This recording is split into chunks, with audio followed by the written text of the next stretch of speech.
Hello everyone, my name is SeaTactics and welcome back to my Hunter x Hunter series where I discuss each of the Hunter x Hunter arcs, arc by arc, through the anime, the 2011 anime.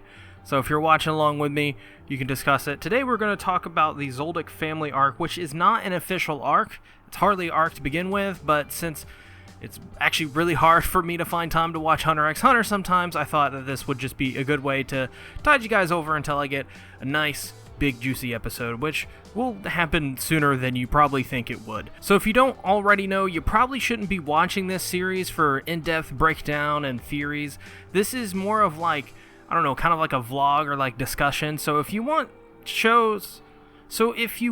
someone who is gonna go in depth on Hunter x Hunter, I highly suggest Satsuki the Savage. He's probably one of the best Hunter x Hunter YouTubers out there, so definitely go check him out. He's also up to date with the manga. He's very popular within the Hunter x Hunter community, so definitely go check him out. In my opinion, he's the best. Also know that this series is a Patreon exclusive series, in that Patreons get this completely early and ad-free, so if you're interested in something like that, all you gotta do is throw $1 and you will get access to pretty much all of the past and future episodes of this Hunter x Hunter discussion podcast thing that I'm doing. So, you also get access to the OVAWFUL series and a bunch of other exclusive videos that are not available publicly, including a whole bunch of live streams I've done in the past. So make sure to go check that out if that's something you're interested in. I would highly appreciate $1 or anything you can spare is actually really $1 or anything you can spare actually does really help me out here. So now let's talk about the Zoldyck family arc. Now this arc takes place, of course, right after the first arc, and it's really about introducing Killua's family for the most part, and getting you introduced to these characters, these sets of characters, what role they're playing in Killua's life, and setting up cool characters like Canary, or Canary, or I'm not really actually sure how you pronounce her name. Someone in the comments, please correct me if I'm wrong. And I first want to talk about her, actually, because she is fantastic. I heard from people that she's anime, for the most part, what they do with her in this anime is anime original. Some of it is. Like, she's in the manga, but they don't do near as much stuff with her as they do in this anime. And she's pretty freaking awesome. She basically learns one of Killua's techniques almost immediately, which is just really freaking cool. She also beats the crap out of Gon. Gon shows up and is like, let me through, let me go to Killua. And Canary is like, you cross this line, I'm gonna hit you with this cane really hard. And sure enough, she did. She beat the crap out of Gon, and right after that, at the end of the episode, she gets shot in the head. And as a person who has seen the episode where Canary gets introduced, I think it's like episode 23. I've seen episode 23 like 4 times now, believe it or not, because I've been watching this show on and off, and I've restarted this Zoldyck family arc over and over, and this part still it got me sad every time, because this is usually what I got to before I had to quit and do something else, and I never got the time to pick it back up again until recently. And I always wondered, like, why did they kill her? Is she actually dead? And it turns out she's not dead. The mother of Killua shot her with some like concussive blast or something like that, so she only got a concussion from the whole thing, which is still terrible. Concussions are not any fun, but I don't know. I liked the drama they built up with Canary in this scene, where you thought she's dead, and you pretty much, for all intents and purposes, you're supposed to assume she's dead, but she's actually not. And she quickly kind of becomes friends with Gon and the other two, Leorio and Kurapika. They all kind of, like, I don't know, they have like a mutual understanding amongst one another, and they kind of become friends and stuff. And this is an interesting thing about Canary, is that at the end of this, when Goto says that assistants and maids or whatever are not supposed to have any emotional attachment to anyone. And it's obvious that Canary does have some emotional attachment to Killua. I'm not sure exactly if it's, specifically like a crush on Killua or anything like that, but for sure they show actually in this arc Canary get pretty close to Killua, and I actually like that. I think that developed Killua's character significantly more. It showed that Killua is different from the rest of his family. The rest of his family is just mean and hateful and honestly terrible people. I mean, they're assassins, for Christ's sakes. They kill people for a living. We saw Killua's brother, who's just this overweight loser of a guy, just beating on Killua while he's chained up. And the funny part about that is they made him into a joke, because he just breaks out of his chains anyways, and he's like, that didn't hurt. That wasn't really bad. You suck. And it just pissed him off even more, and I was so glad he did that. I was so glad, because I do not like him. I do not like Killua's brother. He's a scumbag, that's for sure. And the mother's interesting as well. The mother she's wearing bandages, and she's got this like thing around her eyes. I don't even know what it is, but she looks like a robot cyclops from like the 1800s with her weird corset and dress, and she looks so cool, and she's absolutely insane, just crazy, a psychopath. She doesn't want Killua to go. That's her whole thing, is she regretted the day that Killua left and didn't want him to go, and now she wants him back and to stay, because that's kind of like, for her, I guess that's her most precious child. And I love that. I love that about her character. She's so crazy and psychotic and insane, and she does all these crazy things like give Canary a concussion. So I thought that was awesome, the way they developed her character in this arc. I thought it was really good. Tremendous stuff they did with her, and Canary as well. And really, pretty much the whole Zoldyck family, besides the father. The father, I don't remember much about him. He had a really brief scene, but basically Killua's father told Killua that something along the lines of like, believe in your friends, and then they had like they both cut their thumbs and swapped fluids through their thumbs, which is it's a very nasty thing to do. You don't know what any of those two have been through. I mean, they could have picked up something along the way. You never know. Why would you do something like that? But then after that, we get a scene between Killua's father and mother, and they believe he'll come back. And I think he will too. I think just the way the story has been set up so far, I think he has to come back, and I think he has to do something. I think he has to prove himself to his family that he's not the same as them. And I think it's quite obvious that he's already not the same as his family. But I think it's going to take this journey with Gon and Kurapika and Leorio. I think it's going to take this journey with them to find it within himself, to prove to himself and to others that he is not just another pawn for his family. Not necessarily that he is, not necessarily that they want him to be a pawn, just that in many ways this is something that normally happens within families. It so happens his family is psychotic and insane, and also assassins who are very good at their job and live on a mountain where a giant killer beast guards them. But other than that, I mean, you can find parallels between many, I think, actual families in real life, with just the way they kind of like it's the hero's journey again. I think we talked about this last episode, but for Killua, his journey is another version of hero's journey. It's much like Gon's journey, and Kurapika and Leorio kind of have similar things. I think, though, Kurapika and Leorio, and granted, we haven't gotten much from them, in terms of actual like focusing in on them yet in this arc, but I think Kurapika or Killua and Gon have a more traditional hero's journey kind of development to them, and I think that's cool. I like that. I really do. I actually think Killua so far may be one of, if not my favorite character.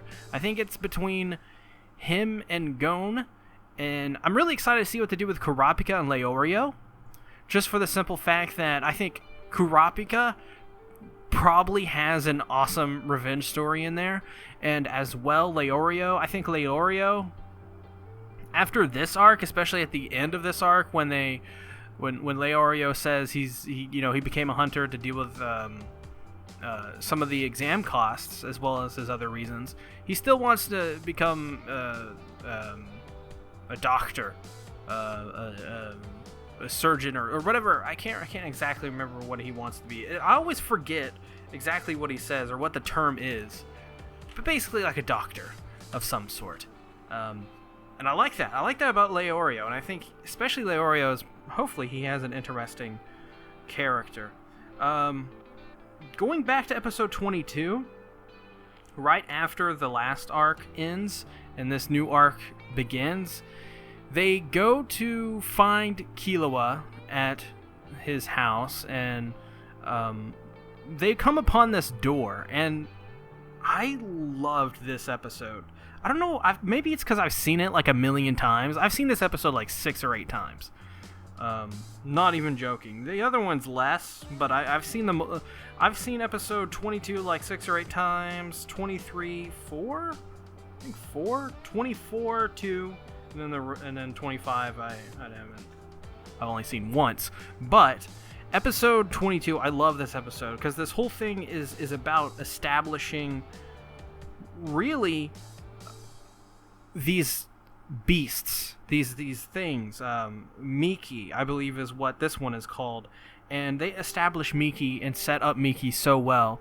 When Gon sees Miki, he talks about how he's terrified and describes it as a pure killing machine, which is just awesome. That whole scene where Gon comes into contact with Miki and is just shaking in his boots, and you can see it in his face that he is freaked out. Man, that's some good stuff. I liked that a lot. I thought that was a nice touch they did. I like the janitor in this episode and the next episode as well, because the janitor is just cool. He's much like the orange soda guy who tries to poison everybody in the exams, but he's not the same as his character, but more of just like the same kind of, I don't know. You get the same kind of things out of them in terms of what you enjoy about them. They're just quirky little characters. You think he's just a normal, janitor, and people walk up to him and they're like, "Hey, give us the key to go in. We got to go in." And then they give him, he unlocks the door, and it's the wrong one. It's the one where Miki eats them all, and it's this is another thing that I talked about in the first video, where I was like, Hunter x Hunter is a really dark show. The janitor just lets them die, and Miki just, he only leaves bones behind. And it's okay. Everyone's like, oh, okay. And they put the bones in the trash can. I mean, it's just so dark, and it's just, I don't know. It's just a weird thing about this anime. Like, when someone dies like that, just violently, and it's just a really dark scene, the show's just like, nah, let's just make it funny. Let's just have it like a funny, quirky little moment. So I thought that was cute, to be honest. Even though it's not supposed to be cute. But, so, they go through that door, and they get eaten by Miki. But there's the main door. And the main door is really hard to open, and they have to train to open this door. And of course, Gon has a broken arm. And so the janitor's like, you know what? Come with us. And then, so they go with him, they go to like a cabin, and they start living in this cabin with this janitor, where everything weighs a lot. And not on top of that, they have to wear vests. This is something that we've seen in Dragon Ball Z, where Goku does the weight training. It's the same kind of idea. It's pretty much the same thing, where they all wear these really heavy vests. But not only that, the doors weigh... Okay, what was it? The door weighs 500 kilograms. The vests they wear weigh 59 kilograms? Or maybe it's 50 kilograms. I may have miswrote that. The cups weigh 20 kilograms. And everything else pretty much weighs around 40. Which is just absolutely insane. And they have to live like that. And this is a cool little thing. It's a more of a basic shonen trope. Like I said, they did it before in Dragon Ball Z. But I liked it. I liked it because it's a very good way, an easy way to level up your characters in this world without having them, to fight really high level people all the time. This is a different way. You don't have to have fights during this. You could have other ways to have your characters ascend levels than screaming and leveling up and fighting and saving the world. You could do it through these ways, and I like that. I like how this show slowed down for this. And really the first arc is kind of slow-ish in a lot of parts, but I really appreciated how it slowed down here, just for the simple fact that it was just a nice way to get reacquainted with the world, get reacquainted with these characters. It's a nice little touching base moment with them, and it was pretty cool. And we also got introduced to the janitor character. We got some flashbacks where we learned where Sequent came from. A bunch of cool stuff like that. I really enjoyed that quite a bit. And I mean, it's pretty cool what they did with Sequent. Shows up in episode 23, and then they have a flashback where you learn where Sequent came from the same way Gon did. And all of Sequent's people basically got killed.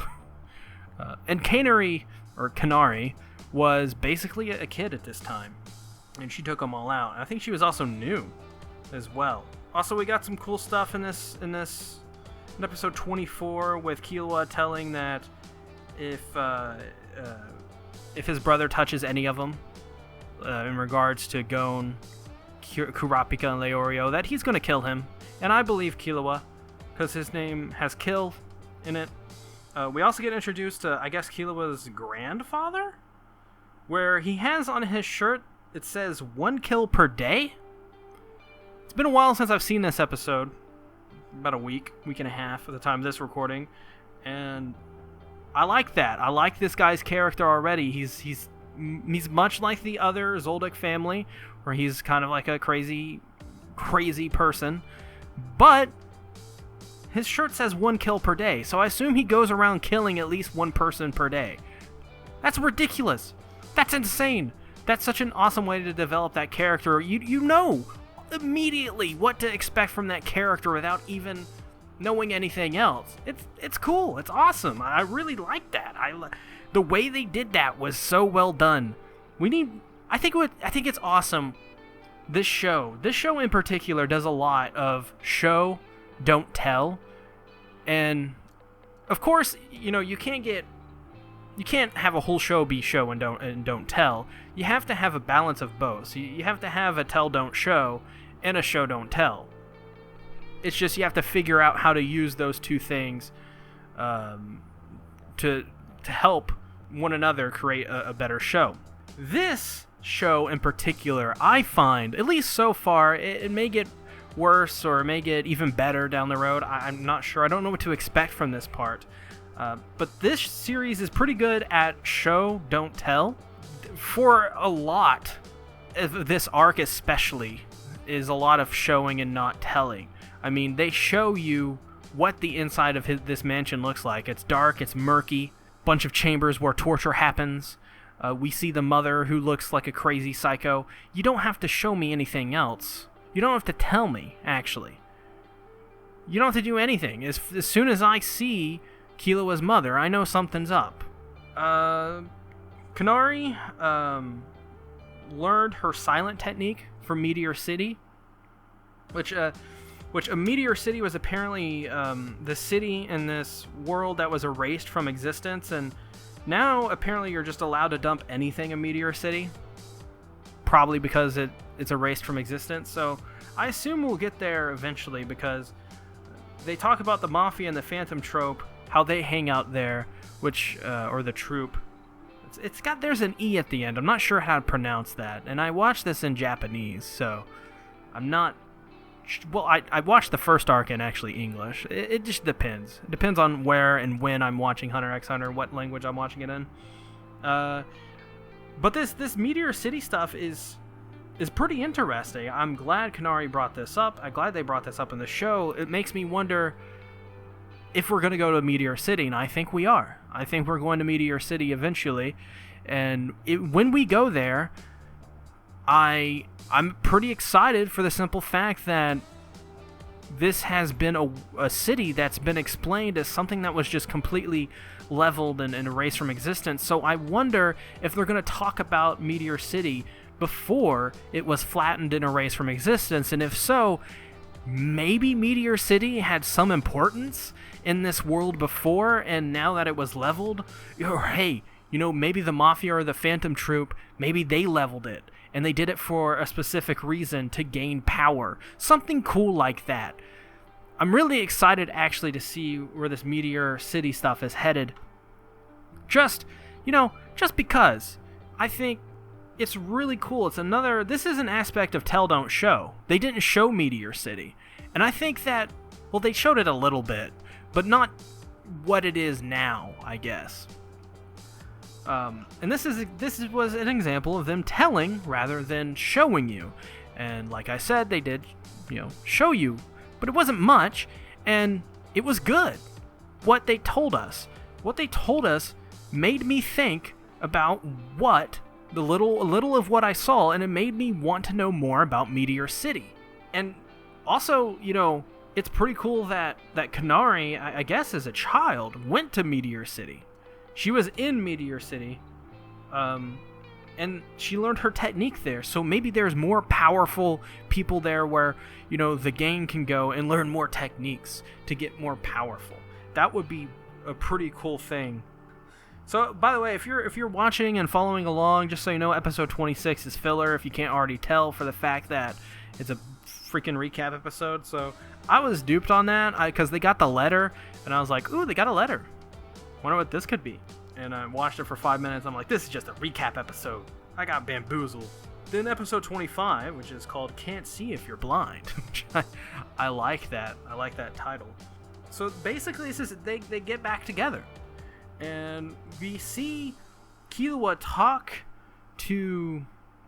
And we'll talk about the other stuff that happened, but I really want to talk about what happened at the end of this episode, where Killua talks to Gon, and Gon's like, how strong do I need to be to punch Hisoka in the face? Because Hisoka promised that, basically to himself, that if he can't punch Hisoka in the face, that he's not going to use his hunter license, because he wouldn't be a hunter. He still has his number as well. I think his number was 44. And so since then, Gon is wants to be powerful enough to punch him. And Killua, this awesome scene where Killua takes a stick and he draws, Gon in the sand, and he's like, Gon, you're here. Now, this is where Hisoka is. And he starts drawing the line, and he keeps going, and he keeps going, and he goes some more. And then he just keeps going until he hits the end. And he's like, you're right about here, and I'm still being generous. And Gon's like, uh-oh. And then Gon's like, I can tell, I could tell if, I'm overpowered. I can tell people who have a different power level from me. And I like that. I like that they set that up to where Gon actually knows that he is weaker than Hisoka. He's not naive to it. He's smart, which is so awesome that they set that up, that Gon is a smart character and that he isn't going to just do something stupid like a normal shonen protag. He's a good character.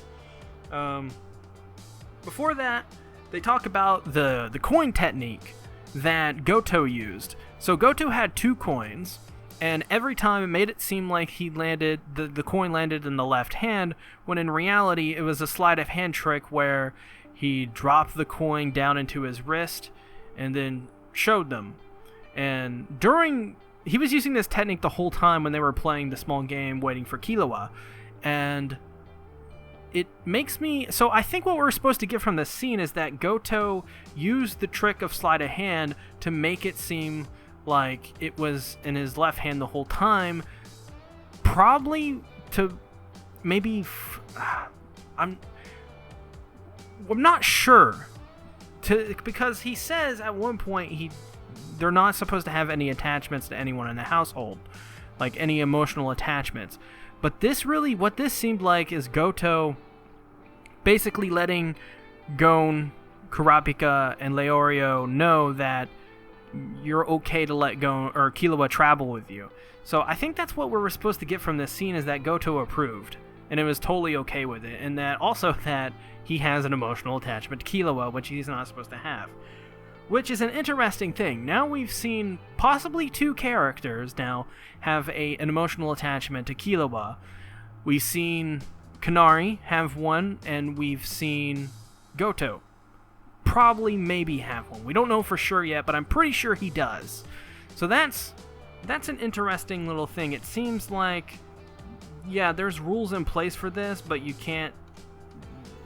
they can't really stop that thing from happening because, you know, you like people and you like them, and Killua is obviously he's so different from his family, and it's obvious why Canary and Goto would like Killua so much.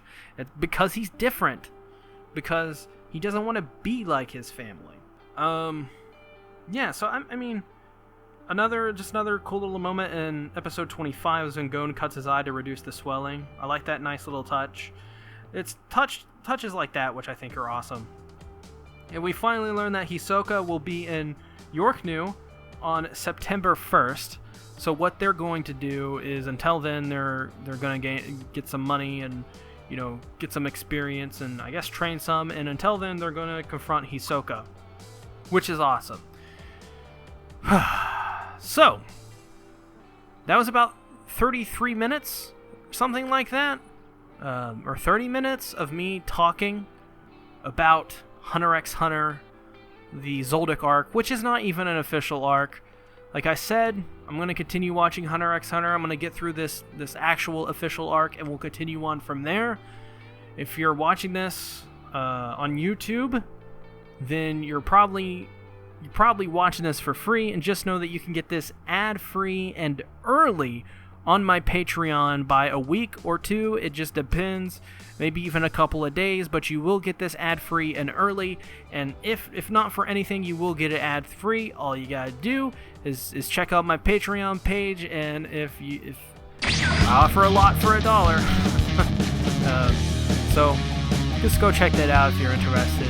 And with that being said, if some of these videos interest you, then click on them, make sure to subscribe and ring the bell, and tell me, what are your thoughts on the Zoldyck family arc? And I'll see you guys later. Bye-bye.